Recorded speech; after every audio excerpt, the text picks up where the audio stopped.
afternoon, no? Kakatapos lang ng DOJ hearing. Yan mo. Sandro Marcos. Samin natin. Yes. Good afternoon. Good afternoon, Kiko. Kumusta na yung kaso ni Tito Romualdez mo? Naku po. Oh, ayaw sumagot. Ayaw sumagot, natatakot. Huwag ganyan, boss. Ayan nga ho ang pag-uusapan natin ngayon mga ka-reaction update PH. Samantakin po ninyo, congressman to congressman, anak ng presidente, kaya pong supalpalin nitong si Congressman Kiko Barsaga. Nasaan? Kamusta na ang kaso ng tito mong si Romualdez? Kamusta na ang kaso ng tito mong si Romualdez? Di ba? Hindi po ba yan sampal o hindi ho ba kaya nahihiya etong anak ni Marcos Jr. na harap-harapan ho siyang ginaganyan ni Congressman Kiko, mga ka-update? Mga ka-update, diretsahan lang ho tayo. Minsan lamang po yung mga taong ganyan katatapang. Minsan lang po ang mga taong ganyan kayang ilabas ang bayag ho nila. Harap-harapan ho yan, no, mga ka-update. Makikita po natin, mga ka-update, na hindi po talaga sasantuhin ni Congressman Barsaga itong mga magnanakaw. Diba? Hindi ho siya papayag maapi ang sambayan ng Pilipino ng mga corrupt politician na mga ito. Kaya mga ka-update, matinding kasaladuhan po ang dapat ibigay dito. Diba? Isipin ho ninyo na ito pong si Congressman Kiko, kaya pong harapin. Kaya pong harapin ang anak ng presidente at sabihan ng ganyan, kamusta ang kaso ng tito mong si Romualdez? Ang tito mong magnanakaw. Diba? Ngayon mga ka-update, diretsahan din po tayo ngayon. Etong si Saldico, na-pris na ho yung mga ari-arian niyang, narinig niyo po ba kung gaano karami? Halagang bilyon ho yung mga air assets ho niya. Yung mga jet, helicopter. Mantakin po ninyo yun, ha. Sa congressman, kikitain niya po ba yung mga yan? Napaka-imposible po, mga ka-update. Napaka-imposible pong kitain ng isang congressman ang bilyon. Ngayon, si Saldico, mga ka-update, iniipit na ho nila. Alam naman po nating ipit na itong si Saldico.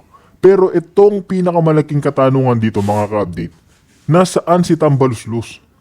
Nagbaba nga siya bilang speaker, pero dapat mananagot ho yan. Diba? Kailangan pong managot niyang si Tambaluslos, mga ka-update.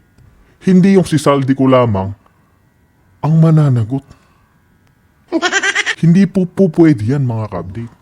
Nagbaba nga siya bilang speaker, pero kailangan pa rin imbestigahan, kalkalin lahat ng ari-arian kung saan galing ang mga kanilang kayamanan. Diba? Kaya mga ka-update, hindi lang din po yan ang ating pag-uusapan kasi mga ka-update, ito pong ating Pangulong Duterte, binigyan po ng welfare check na kung saan umalma itong ating BP Sara. Syempre nga naman, mukhang pinagsisunungalingan pa nga nila na malala na o lubha na ang karamdaman ni Pangulong Duterte. Kaya pinapatingnan po ng gobyerno ni Marcos itong ating Pangulong Duterte. Siyempre mga ka-update, parang napaka-unfair na ho niyan. Si Senator Bongo noong bumisita po siya dyan, hindi ho siya pinapasok ng ICC. Kaya malaking katanungan po ito mga ka-update, kung ano ba talaga ang koneksyon ni Marcos Jr. at ng ICC. Marami po kasing nagsasabi sa ating mga kababayan, mga netizen, na tila di umano mga ka-update, binabayaran daw po itong ICC ng gobyerno ni Marcos Jr. Kaya mga ka-update, pati itong si Senator Bato ngayon, dinadawit.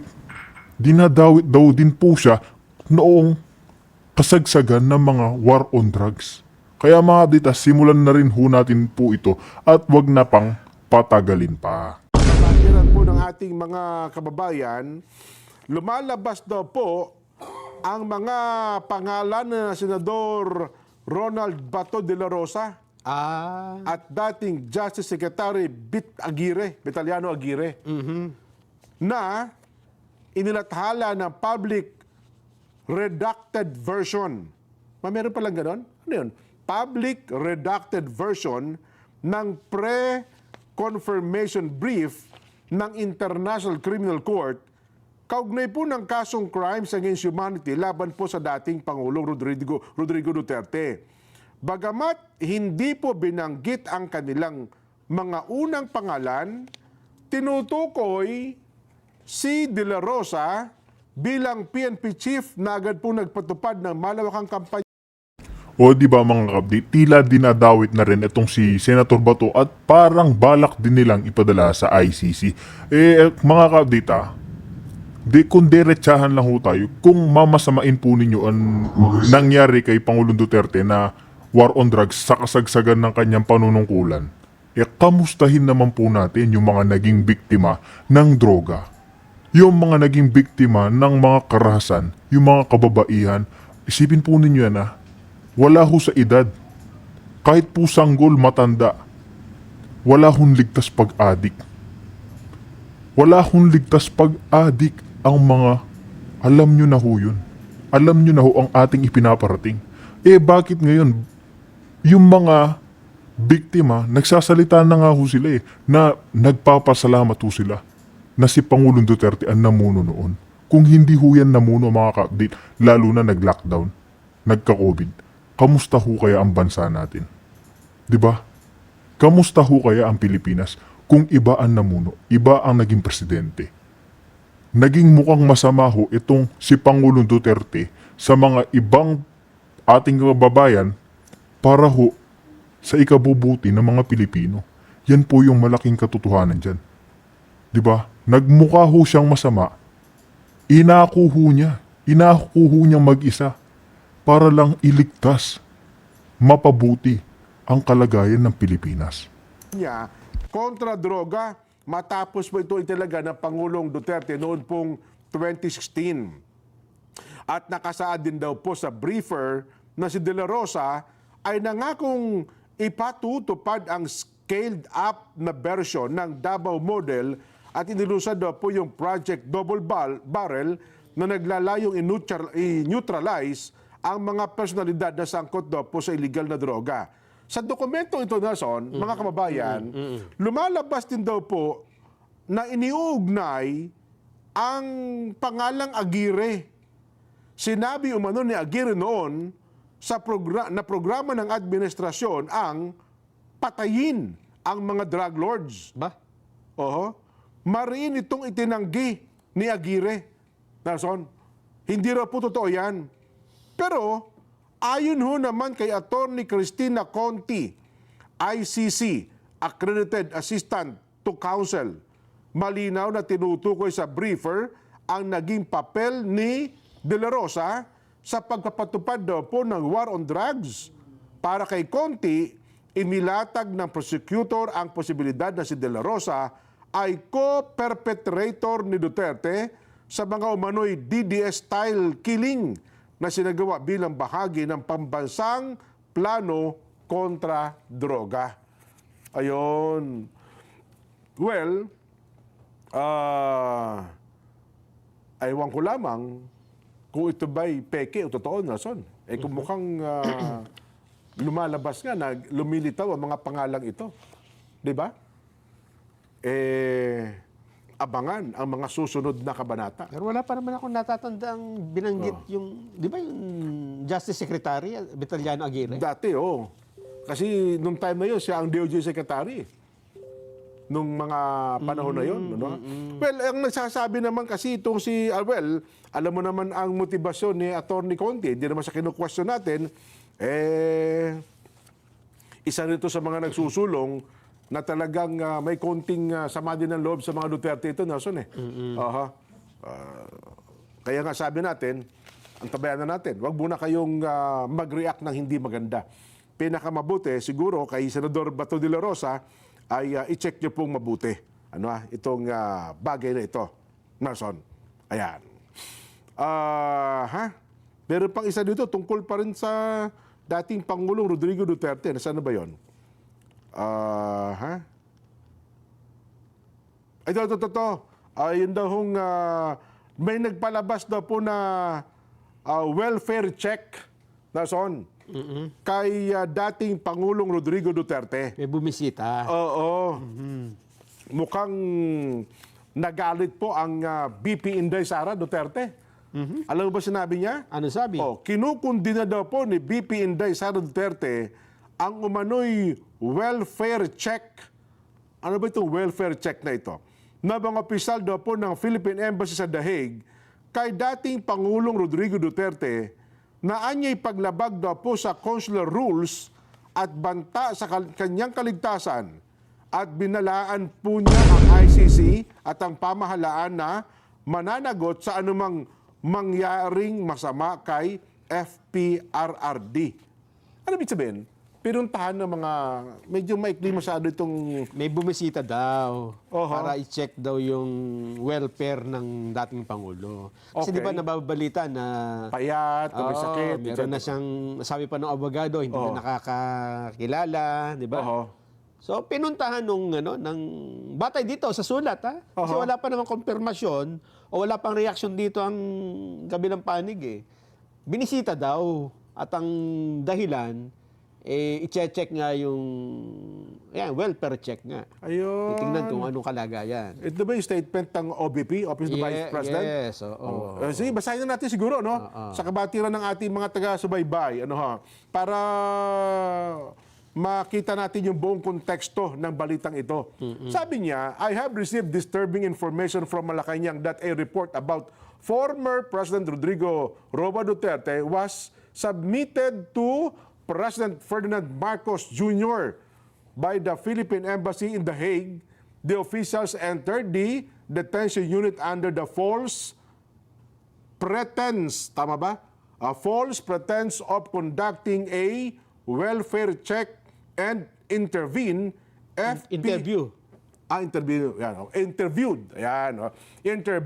FPRRD.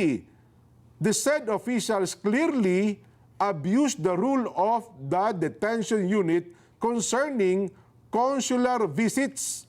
So, ibig sabihin, mali yung ginawa nila? Sabi, Yung mga opisyales? ayaw nga nila eh. Tinututulan nila yung welfare check na yon. Kung meron man. Oh, kasi parang may listahan ata ang ICC na pwede lang po dumaraw sa kanya, no? Oho. Since the month of March, Ma, burger tayo sa labas. Yung masarap! Burger sa labas, pwede na sa loob! Pagbilang ayun, ito pala ang dahilan, that visit former President Duterte almost every day precisely to guarantee his well-being and humane treatment. The permission given by the ICC is allowing the agents of the very government that abducted FPRRD to intrude upon him without seeking permission from family members who are in The Hague, places his life and safety in imminent danger. Yun pala ang punto. Hindi daw pinagpaalam sa pamilya.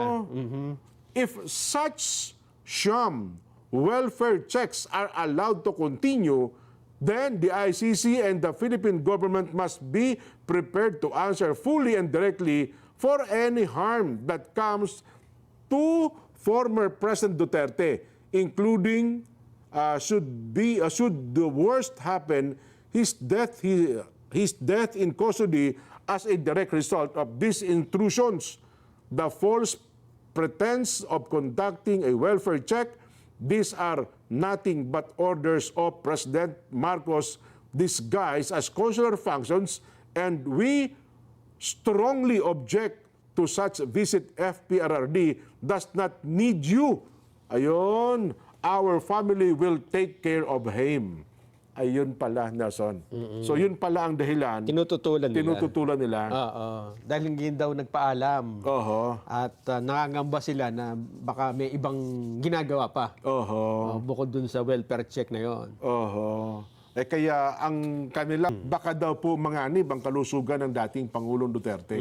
Ayun. Pero sa tingin ko naman dyan, di ba ba, Kasi ang consulate eh. ang point niya ata doon, ba't kayo titingin? Kayo nga ang kumidap sa Yun. dating Pangulo. Well, kung sa part naman ng gobyerno, May nabalitaan kasing Oho. na 'di ba na hindi na maganda yung kalusugan, Yun na nga. baka i-check lang naman kung totoo o hindi. Oho.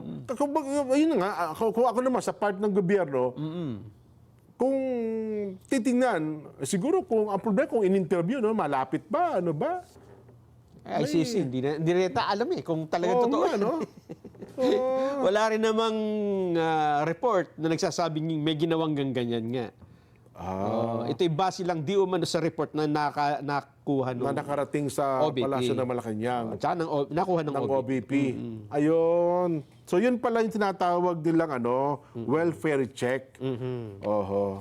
Hindi, kung siguro ko sabihin lang ng palasyo na hindi, tine-check na namin kung talaga nga bang, kasi nagpalabas kayo ng balita na sa'yo payat na, may sakit, ganito, ganyan kalagayan.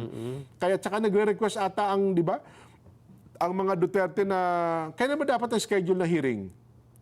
Di ba parang September noong nakaraang Itong 23, kahapon dapat na hindi natuloy, di ba? Hindi na natuloy. Kasi nga, parang humiling ata yung abogado nila na Wag muna. wag muna. Dahil hindi, not fit to stand trial. Ayun. Eh baka yun naman nag-trigger sa Consulate Office na, no? Maaari.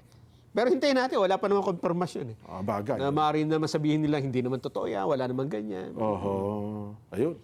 Eh di, Bago tayo makapag-komento. Oho.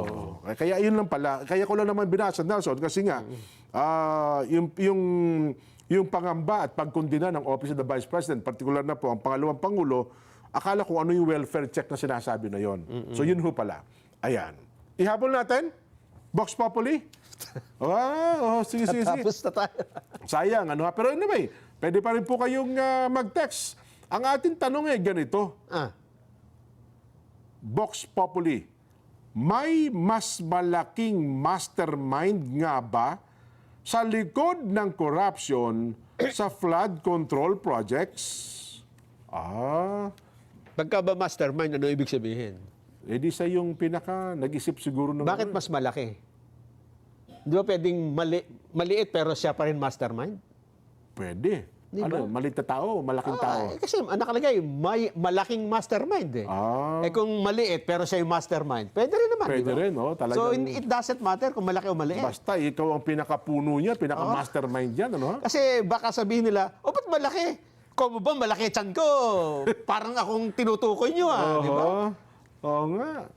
Sa tingin mo, malaki kaya yung mastermind o maliit? Sa tingin ko, Malaki laki niya. Meron yan! Letter A. O, sagot niyo naman po, wala na. Wala. Sila na talaga yan. Ang ganyan na lang yan. Ang ganyan lang. Si Bryce Hernandez ang mastermind. Nako, wala na. Sila na lang yan. Ay, talaga Sila na naman. lang ang mapaparusahan dyan. Ang paraan po ng pagsagot sa ating Vox Populi ganito. I-scan niyo po yung QR code na nakikita niyo po sa yung television screen. Yan. QR code. Yan. Itapat niyo po ang cellphone ninyo. Pwede na po kayong mag-type ng inyong mga reaksyon. At pagkatapos po, pindutin yung submit button. Automatic na po namin makukuha ang inyong mga reaksyon. Mag-message po ng A or B sa atin din pong text hotline 0916-500-3846. Huwag po kalimutan ng mga texter, ipakilagay po ang pangalan at lugar kung kayo po ay taga saan. Mapapanood din po kami. At tandaan nyo ipakilike, ipakifollow nyo po kami sa Net25 News and Information. Yan. Mapapakinggan din po kami sa pamamagitan ng Radyo Agila, Provincial Radio Station at siyempre po Radyo Agila, Mega Manila. Si Bryce Hernandez pala, Nelson, ay nagbalik na ng kanyang mga mamahaling sasakyan. Oo. Mukhang pagpapakita daw po ito ng Kaya nasa ICI ito, Jen. sa ICI niya, binda nila. Ayun. Tumawag naman sa akin yung taga-ICI. Jen, gamitin mo muna. Ay, pwede. Sabi ko, ang problema niyan po, isang start niyan lumalagok ata ng crudo yun. Nako po. Di ba? Ubus pera natin yan. Gasolina pa lang. Ha? Hindi, pero meron na ata niyang hybrid din Kuryente ito ba yan? na. Ayan, Ganda! Oo. Ano yan? Lamborghini, Porsche? Lambo yan. Ayun, kay Bryce yan? Kay Bryce yan Grabe, no? Walang-wala Oo, pangarap ko yan, pare ko. Ano yan? De crudo, de kuryente? Di yan, di pedal. Di pedal ito. Grabe, no ha? Ay, isa yun, yung GMC, kayo na yun. Kasama rin yan Diyan niya rin yan. ganon. Oo. Aha. Yan ba yung Yukon? na tindi Ano yan, bulletproof ba yan, yung GMC na yun? So yun ang ano niya, pagpapakita ng kagustuhan talaga niya mag-witness, ganun ba ibig sabihin? Walang maparadahan sa bahay. So parang gusto nilang sabihin na diskaya, magsauli ka rin. Ganun ba ibig sabihin? Wala naman sinabi. Wala naman. Para sa Henry Alcantara, magsauli ka rin. Di ba? Ay, paano kung magsauli niya 1,000 piso lang, Nelson? Wala magagawa. Kung sabihin, yun lang ang kaya ko, yun ang pakialam nyo. Di ba? 1,000 piso. Nako po. Kasi nga, wala pang pasya Kung desisyon ng korte na isauli mong lahat. Yan nga daw yung sinasabi dyan na panganib ng pinagsoli mo ng maaga. Kung sabihin niya ng bandang huli, wala na yan lang talaga Oo nga, no? Paano mo siya pipiliting ibigay yung iba? Nakapagsauli na ako. Yan ang, wala na. Iba na gamit na ho namin, na gastos na. Ipamigay ko na dun sa mga kickback. Ano pang gagawin mo? Hindi na po ako, wala na po may Wala mo maisosoli, binigay ko na ho sa inyo. May natira ako sa bulsa, 500. Gusto niyo sa inyo na rin to. Yung Lamborghini saka 500 pesos. Disgrasya. Oo nga, no? Ay, paano ko sa... Kasi ang point naman nila, Nelson, ang ibang mga sumasang-ayon, ay baka pagka civil case kasi, napakatagal. Baka naman anya, dumating ang pagkakataon, lumipas ang taon, naubos ng gastos inyong pera, wala nang may bibigay na rin. Yun nga ang problema, Jen. Oo. Kaya nga sinasabi ni Senador Marcoleta na pag hinintay natin yung pagsusuoli at hindi pa siya witness, wala na may tuturo yan. Nakatakas na yung mga... Kasi ang tagal Kasi ang magsusuoli, may proseso nga. So ang tagal nga nun. Pagka hinintay mo maisoli lahat, hindi pa siya, di ba? Kung yun ang uunahin mo, yung restitution, wala namang restitution na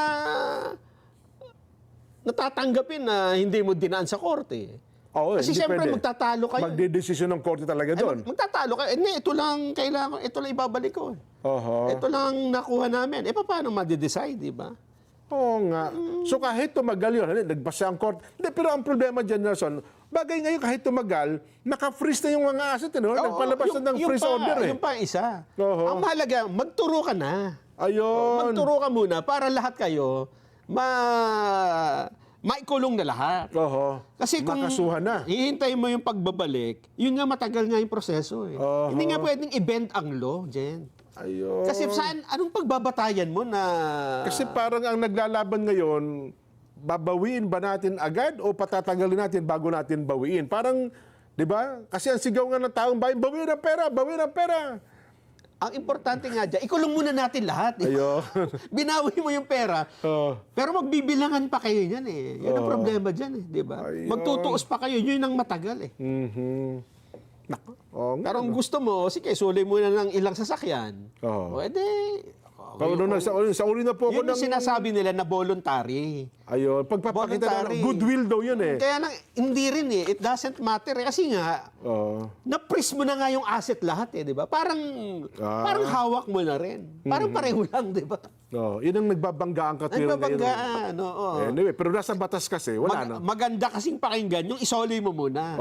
Para kasing nag-away lang kayo niyan di ba?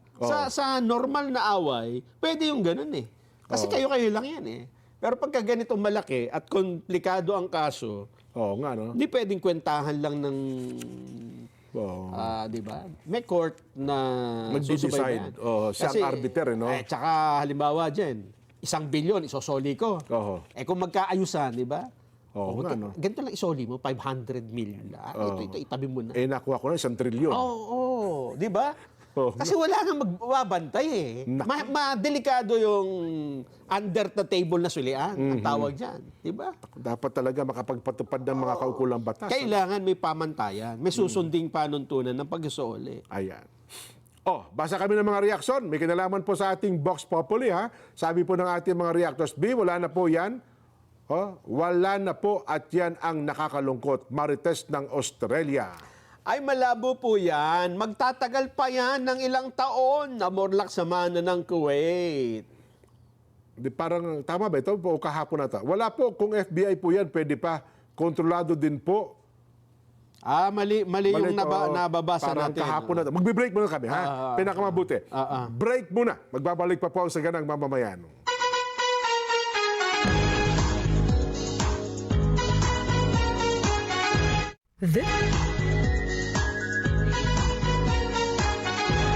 Ng Federation of Filipino-Chinese Chamber of Commerce and Industry Incorporated, FFCCCII, ay nakipagpulong na po sa mga tauhan po ng BOC para magkaroon na rin po ng ugnayan at kooperasyon ng ahensya at ng sektor ng pagninegosyo. Ayon, sa kanya pong talumpati ay muli pong kinilala ng